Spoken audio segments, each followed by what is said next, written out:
Israel और Hamas के बीच जारी जंग और भीषण रूप लेती जा रही है। 17 अक्टूबर की रात को गाजा के अल अहली अस्पताल पर एयर स्ट्राइक में कम से कम 800 लोगों की मौत हो गई। फिलिस्तीन ने इस हमले के लिए इजराइल को जिम्मेदार ठहराया है। वहीं इजराइल ने कहा है कि हमला हमास का ही एक फेल रॉकेट लॉन्च का नतीजा था, लेकिन इसे कोई भी नहीं मान रहा है। दुनिया भर के कई नेताओं ने इस हमले की निंदा की है। अमेरिका के राष्ट्रपति जो बाइडेन समेत विश्व स्वास्थ्य संगठन और इजराइल डिफेंस फोर्सेस की तरफ से भी इस हमले की कड़ी आलोचना की गई है। इस हमले के बाद बाइडेन ने अब जॉर्डन न जाने का फैसला किया है। फिलिस्तीन के राष्ट्रपति महमूद अब्बास के प्रवक्ता ने हवाई हमले की निंदा करते हुए इसे नरसंहार और मानवीय तबाही बताया है। अब्बास अमेरिकी राष्ट्रपति जो बाइडेन के साथ पहले से निर्धारित मीटिंग से भी हट गए हैं। बाइडेन इस क्षेत्र का दौरा करने वाले हैं।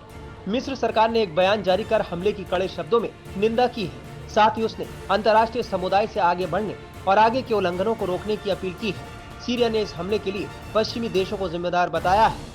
उसने इसे नरसंहार करार दिया है। उसका कहना है कि इस पूरे ऑपरेशन को फिलिस्तीनियों को मारने के लिए डिजाइन किया गया है।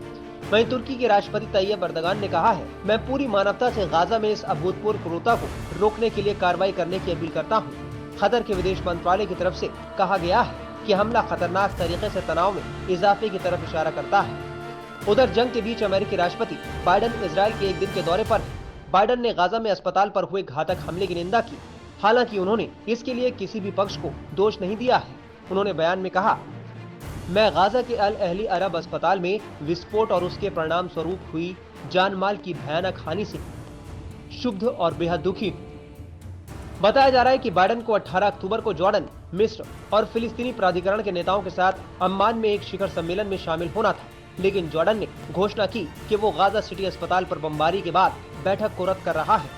टाइम्स ऑफ इजराइल के मुताबिक व्हाइट हाउस के एक अधिकारी ने एक बयान में कहा, अम्मान शिखर सम्मेलन को रद्द करने का फैसला जॉर्डन के राजा अब्दुल्ला के साथ बाइडेन के परामर्श के बाद और अस्पताल विस्फोट के बाद फिलिस्तीनी प्राधिकरण के अध्यक्ष महमूद अब्बास द्वारा घोषित शोक को देखते हुए लिया गया है।